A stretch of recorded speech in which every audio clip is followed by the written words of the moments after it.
Welcome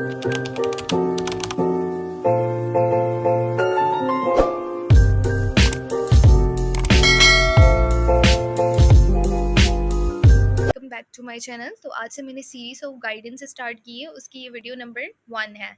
इसमें basically सबसे पहले मैंने प्री क्लिनिकल पोस्टिंग्स के बारे में वहाँ से स्टार्ट किया है। उसकी डेफिनेशन में आपको बताऊंगी वो होती क्या है और उनमें से कौन बहुत सारी टर्मिनोलॉजीज होती हैं जो यूज़ होती हैं पोस्टिंग्स में, वो स्टूडेंट्स को समझ नहीं आती, तो वो भी मैं आपको इजी तौर पे समझा दूंगी। एंड एग्ज़ाम्स में कौन से क्वेश्चन आते हैं, एग्ज़ाम की तैयारी कैसे करनी है और किस तरह से नोट्स बनाने हैं, सब कुछ बताऊंगी। सो लास्ट तक वीडियो देखिएगा। So without wasting time let's get start the video. So first of all हमारे पास होता है कि प्री क्लिनिकल पोस्टिंग्स क्या होती है। तो हमारे पास बीडीएस में 4 ईयर्स होते हैं। फर्स्ट 2 ईयर्स हम क्लिनिक में काम नहीं करते, जाहिर सी बात है, हम चीज़ों को सीख रहे होते हैं डमीज़ में एंड मॉडल्स में। तो इसलिए हम वर्ड यूज़ करते हैं प्री, यानी कि क्लिनिक से पहले, प्री क्लिनिकल।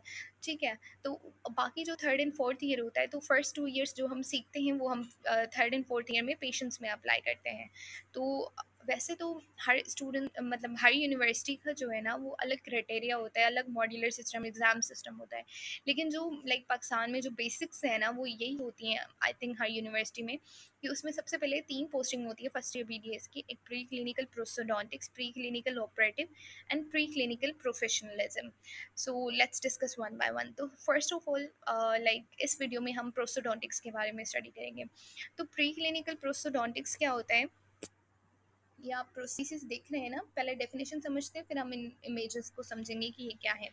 ठीक है, लेट्स गेट स्टार्ट। तो हमारे पास जो प्री क्लिनिकल पोस्टिंग्स होती है ना, आप ये डेफिनेशन देख सकते हैं कि it is a study and practice of making artificial teeth and dental structures on model not real patient to help students learn the basic skills before the actual treatment. इसमें हम क्या करते हैं कि हम आर्टिफिशियल टीथ बनाना सीखते हैं। अगर आपके पास कोई पेशेंट आता है, तो उस पेशेंट अगर ई डेंचलेस पेशेंट है, उनमें कोई दांत वगैरह नहीं है, तो वो जो रिप्लेसमेंट करवाता है आर्टिफिशियल टीथ से, तो वो जो रिप्लेसमेंट हम करते हैं ना वो प्रोस्टोडोंटिक वाले करते हैं टू द नेचुरल टीथ। और जो है वो जो भी हम इम्प्रेशन लेते हैं वगैरह, वो सारा ना प्रोस्टोडोंटिक में आ जाता है। अब ये इम्प्रेशन वगैरह क्या होता है मैं आपको सिखा बाद में आगे चल के बताती हूँ। सो ये जो कॉमन टर्मिनोलॉजी है ना प्रोस्टोडोंटिक में, हम क्या करते हैं, अब आपको डेफिनेशन क्लियर होनी चाहिए कि हम आर्टिफिशियल टीथ बनाते हैं। जो टीथ बनाना होता है ना वो प्रोस्टोडोंटिक डिपार्टमेंट का काम होता है। तो अब प्रोस्टोडोंटिक में ना आप पोस्टिंग में जब जाएंगे तो बहुत ऐसी टर्मिनोलॉजीज यूज़ होती हैं जो मुझे अपनी बीडीएस फर्स्ट ईयर में पूरा साल गुजरने के बाद समझ आई थी। तो आई थॉट मैं आपको ये बता दूँ, ये बहुत यूज़ होती हैं पोस्टिंग्स में। फर्स्ट ऑफ ऑल हमारे पास जो वर्ड बहुत ज़्यादा यूज़ होता है उसमें आ जाता है ई डेंचलेस। ई डेंचलेस क्या होता है? ई डेंचलेस का मतलब होता है विदाउट टीथ, ऐसा पेशेंट जिसके पास कोई भी टीथ ना हो, एक भी नेचुरल टीथ ना हो। अक्सर करके आपने जो ओल्डर पेशेंट्स हैं उनमें देखा होगा, उससे हम कहते हैं जिसमें बिल्कुल भी टीथ प्रेजेंट ना हो, उसे हम ई डेंचलेस कहते हैं।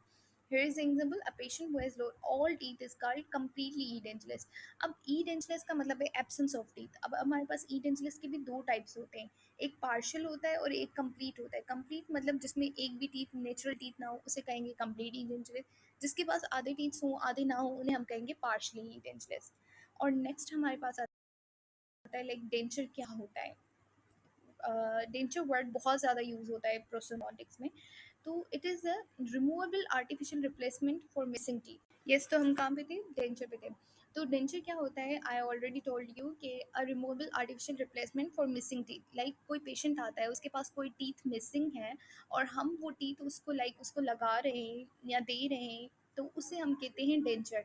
अब डेंचर जो होता है ना वो रिमूवेबल होता है, पेशेंट उसको पहन भी सकता है और पेशेंट उसको उतार भी सकता है अपनी मर्जी से भी। डॉक्टर के बिना भी पेशेंट जो है वो उसको रिमूव कर सकता है। ठीक है। और एक डेंचर के भी टाइप्स होते हैं, एक होता है कंप्लीट डेंचर, एक होता है पार्शियल डेंचर। कंप्लीट डेंचर का मतलब होता है नो नेचुरल टीथ, जिसके पास एक भी टीथ ना हो। जैसे मैंने बोला था ई डेंचलेस पेशेंट होते हैं, उनमें हम क्या देते हैं? कंप्लीट डेंचर देते हैं, यानी कि वो खुद उसको रिमूव भी कर सकते हैं और पहन भी सकते हैं। एंड एक होता है partial denture. Partial denture some natural teeth हैं और कुछ नहीं है, तो जो मिसिंग है उनको हम आर्टिफिशियल से रिप्लेस करते हैं, तो उन्हें हम कहते हैं partial denture. Now come to the impression. Like आप इम्प्रेशन वर्ड भी बहुत ज़्यादा सुनेंगे। इम्प्रेशन क्या होता है? इम्प्रेशन होता है अ मोल्ड और negative copy of teeth and gums taken to make denture और अदर रेस्टोरेशन। देखिए, अगर कोई पेशेंट आता है, हमें पता है कि हर किसी की जो टीथ की साइज़ होती है, माउथ की साइज़ होती है, it's a very different, very करती है पेशेंट टू पेरी। तो हम अंदाजे से थोड़ी बनाएंगे टीथ की, इस पेशेंट को ये वाला आ जाएगा, इस पेशेंट को ये। तो हम उस पेशेंट का ना इम्प्रेशन लेते हैं। इम्प्रेशन लेने के बाद ही हम जो है वो उसकी लाइक साइज़ के अकॉर्डिंग कस्टमाइज़ करते हैं। ठीक है? अब इम्प्रेशन को इसलिए हम नेगेटिव कॉपी कहते हैं। ठीक है? Negative copy of teeth and gums to make denture. क्यों लेते हैं हम negative copy? To make denture, ताकि हम डेंचर बना सकें और ताकि रेस्टोरेशन कर सकें। रेस्टोरेशन क्या होता है? मतलब रीस्टोर करना। अब मैं आपको इन सारों के इमेजेस दिखाती हूँ ताकि आपको इजीली क्लियर हो जाए। मैंने आपको टर्मिनोलॉजी बताई थी ई डेंचलेस। तो ये है ई डेंचलेस पेशेंट, जिसमें एक भी जो है वो लाइक टीथ प्रेजेंट ना हो। ये अक्सर करके आपने ओल्डर पेशेंट्स में देखा होगा। ठीक है? उसके बाद मैंने आपको बताया था कि हम पेशेंट का इम्प्रेशन लेते हैं। इम्प्रेशन लेने के लिए जो ट्रे यूज़ होती हैं वो ये ट्रेज हैं, जो कि हम इम्प्रेशन लेने के लिए यूज़ करते हैं। अब इनमें से ये जो है कुछ अपर की होती हैं, कुछ लोअर की होती हैं, ये आप आगे जाके पढ़ेंगे। फिर इस इम्प्रेशन में ना इम्प्रेशन मटेरियल होता है, जैसे अल्जीनेट होता है, इलास्टोमर्स होते हैं, वो आप लाइक उन मटेरियल्स को भी स्टडी करेंगे। फिर हम वो मटेरियल मिक्स करके इन ट्रे में डालते हैं और ये देखें, ये जो है वो पेशेंट का इम्प्रेशन ले रहा है। इस तरह पेशेंट का ये फिर ये जब हम इम्प्रेशन लेते हैं ना, तो हमारे पास इस तरह का कुछ बनता है। अब नेक्स्ट जो टर्मिनोलॉजीज होती है वो होता है कास्ट। जो होता है वो क्या होता है? Cast models. अब इस कास्ट मॉडल का मतलब क्या होता है? The positive solid form made from the impression used in design dentures. ठीक है? तो हमने क्या किया? पहले हमने इम्प्रेशन लिया, इम्प्रेशन को हम नेगेटिव रेप्लिका कह रहे थे। अब कास्ट को हम क्या कह रहे हैं? Positive replica. जो कि हम कहाँ से बना रहे हैं? हम इम्प्रेशन से बना रहे हैं। यानी कि जो इम्प्रेशन हमने लिया उसको यूज़ करके हम लाइक वो डेंचर डिज़ाइन करते हैं। तो उसका जो है ना, सबसे पहले हम मॉडल बनाते हैं ताकि हम उसको स्टडी कर सकें। उसके बाद हम जाके लाइक डेंचर बनाते हैं। अब हम नेक्स्ट आते हैं। लाइक हम अगर इन शॉर्ट फॉर्म में समझाऊँ तो हम लाइक उसको जो इम्प्रेशन था उसको हम नेगेटिव रेप्लिका कह रहे थे। और ये जो कास्ट और मॉडल है ये पॉजिटिव रेप्लिकेशन है। और ये जो कास्ट एंड मॉडल है ना, वो हम इम्प्रेशन के बाद वाला स्टेप होता है। ठीक है? ये मैं आपको आगे जाके पिक दिखाऊंगी तो आपको समझ आ जाएगा। नेक्स्ट हमारे पास आता है ऑक्लूजन। ठीक है? अब ऑक्लूजन क्या होता है? ये भी आपको लाइक बहुत ज़्यादा सुनने में आएगा। ऑक्लूजन ये होता है कि जब हमारा अपर टीथ, आप मुंह लाइक अपना माउथ क्लोज करें, उसमें जो आपके अपर टीथ एंड लोअर टीथ आपस में जब लाइक कंबाइन होते हैं, तो इस तरह से लाइक ये लोअर टीथ है और ये अपर टीथ आपस में, ये जो आपस में मिलते हैं ना जिस पॉइंट पे, उस पॉइंट को हम कहते हैं कि ये ऑक्लूजन है। ये देखें, the way upper and lower teeth come together when you bite. जब हम कुछ चीज़ बाइट कर रहे होते हैं तो हमारे जो अपर एंड लोअर टीथ आपस में कांटेक्ट में आते हैं ना, उस चीज़ को हम ओक्लूजन कहते हैं। नाउ नेक्स्ट टर्मिनोलॉजी हमारे पास है रिटेंशन की। अब रिटेंशन क्या होता है? कि the ability of a denture to stay in place, not fall down. Not fall down मतलब जो डेंचर हमने बनाया, ठीक है, मैंने आपको बताया कि डेंचर कंप्लीट डेंचर भी होता है और पार्शियल डेंचर भी होता है, जो पेशेंट खुद रिमूव कर सकता है। ठीक है? इसे कहते हैं रिमूवेबल डेंचर। तो ये जो रिमूवेबल डेंचर होता है हम पेशेंट के माउथ में डालते हैं। अब ये ज़रूरी है कि वो जब हम पेशेंट के माउथ पे डालते हैं तो वो वहाँ से गिरना नहीं चाहिए। ठीक है ना? तो उस स्टेबिलिटी को हम कहते हैं, उस एबिलिटी को कहते हैं रिटेंशन। जो कि हम डेंचर पेशेंट के माउथ में डालते हैं तो हम देखते हैं कि उसकी रिटेंशन सही होनी चाहिए पेशेंट्स के माउथ में। देन हमारे पास नेक्स्ट आ जाता है रिज। क्या होती है? तो रिज एक बोनी पार्ट ऑफ द जॉ होती है जहाँ पे टीथ प्रेजेंट होते हैं। ठीक है? और यही है जो कि डेंचर को सपोर्ट करती है। देन हमारे पास आर्टिकुलेटर आ जाता है। आर्टिकुलेटर एक मशीन होती है, a machine that mimics the jaw movement to help arrange artificial teeth properly. मतलब ये एक मशीन होती है, मतलब हाँ लाइक देखें, जो कि जॉ मूवमेंट को मिमिक करती है। मिमिक मतलब कॉपी करती है। हमारे पास, मेरे पास इमेज है, मैं आपको दिखाती हूँ। हमारे पास हम आर्टिकुलेटर में जो है वो जो हम डेंचर बनाते हैं ना, वो आर्टिकुलेटर में डालते हैं ताकि हम देख सकें कि उसकी ऑक्लूजन ठीक है। बिफोर लाइक पेशेंट के माउथ में डालने से पहले हम पहले ही आर्टिकुलेटर में चेक करते हैं। अगर उसके ऑक्लूजन में कोई प्रॉब्लम आ रही है या टीथ अलाइनमेंट में यानी कि अरेंजमेंट में कोई प्रॉब्लम है, तो हम उसको पहले ही ठीक करके बाद में पेशेंट के माउथ में डाल दें। अब ये हमारे पास है कास्ट। मैं बोला था ना इम्प्रेशन के बाद हम कास्ट बनाते हैं, तो ये कास्ट हम इसे कहते हैं, ये स्टडी कास्ट है, ठीक है। ताकि हम इसमें स्टडी करते हैं कि यहाँ पे कोई प्रॉब्लम हो, कोई अरेंजमेंट में प्रॉब्लम है या कोई भी, तो हम इसे यहीं ठीक करते हैं, ठीक है। हम इतनी देर पेशेंट के माउथ में जाके स्टडी नहीं कर सकते, इसलिए हम इस तरह की स्टडी कास्ट बनाना ज़्यादा प्रेफर करते हैं, okay. Then this is occlusion. ये क्या है? ये है ओक्लूजन। जब हमारे पास अपर एंड लोअर जहाँ हम बाइट करते हैं, तो ये देखिए आपस में टीथ कांटेक्ट में आ रहे हैं, इस कांटेक्ट पॉइंट को हम इसी चीज़ को हम ओक्लूजन कहते हैं। और ये ब्लैक वाला पोर्शन देख रहे हैं, ये है आर्टिकुलेटर, ठीक है, ये आर्टिकुलेटर है। और ये आप देख रहे हैं जो हमारे पास इसमें कास्ट जो है वो ये कंप्लीट डेंचर है जो इसमें हमने डाला हुआ है, ताकि हम इसकी ऑक्लूजन चेक कर सकें, टीथ की अलाइनमेंट चेक कर सकें, यानी कि अरेंजमेंट चेक कर सकें। और ये जो यहाँ पे कंप्लीट डेंचर डाला हुआ है ना, ये आप फर्स्ट ईयर में बनाएंगे भी, खुद बनाएंगे, तो आपको लाइक ज़्यादा प्रोसेस का पता भी चल जाएगा और ज़्यादा अच्छे से समझ भी आ। नेक्स्ट आते हैं एग्जाम गाइडेंस के बारे में। तो फर्स्ट ऑफ ऑल आपको अपना सिलेबस को समझना चाहिए, like understand the syllabus. Syllabus को कम्प्लीटली गो थ्रू कीजिए, कौन कौन सी लाइक चीज़ें आपके पास हैं, कौन कौन से टॉपिक हैं।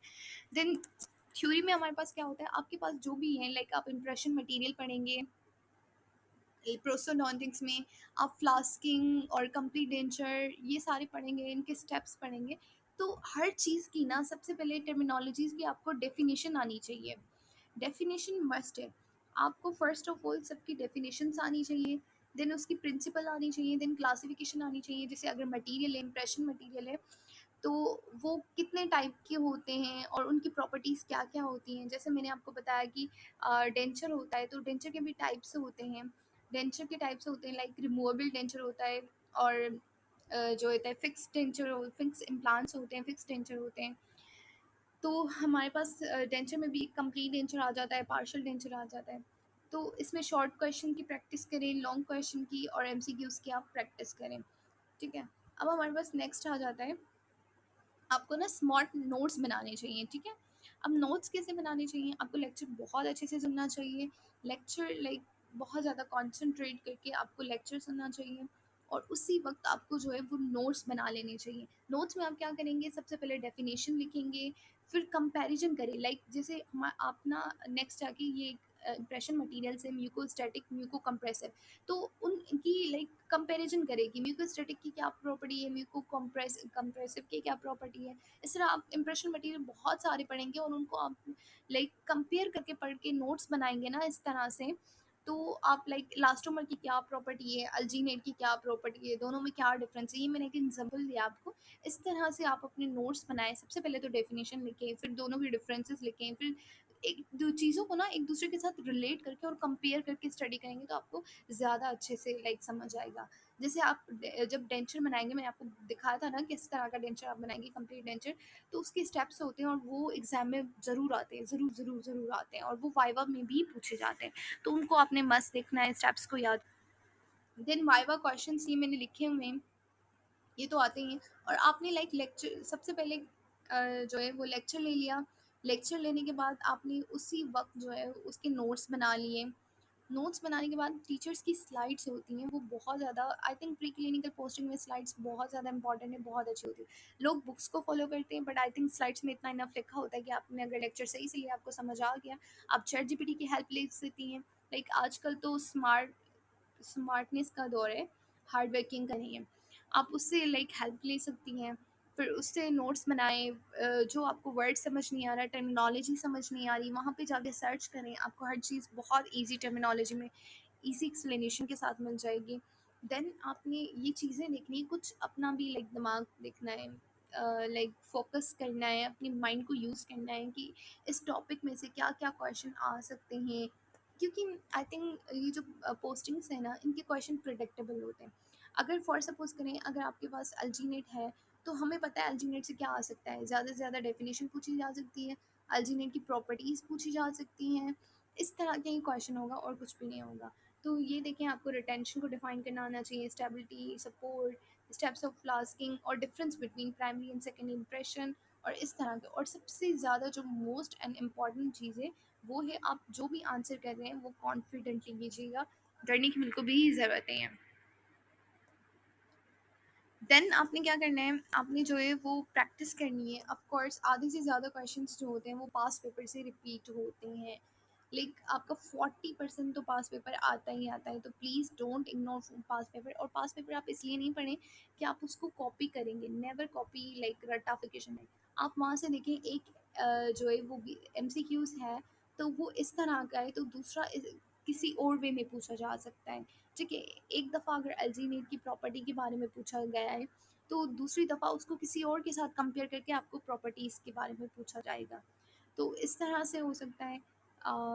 तो this is all about today's video. अगर आपको कोई भी प्रॉब्लम हो, कोई भी फर्दर क्वेश्चन हो जो मैंने लाइक ना क्लियर किया हो, तो प्लीज़ आप कमेंट सेक्शन में पूछ सकते हैं। और प्लीज़ वीडियो को लाइक कर दीजिएगा, शेयर कर दीजिएगा एंड सब्सक्राइब कर दीजिएगा। Thank you.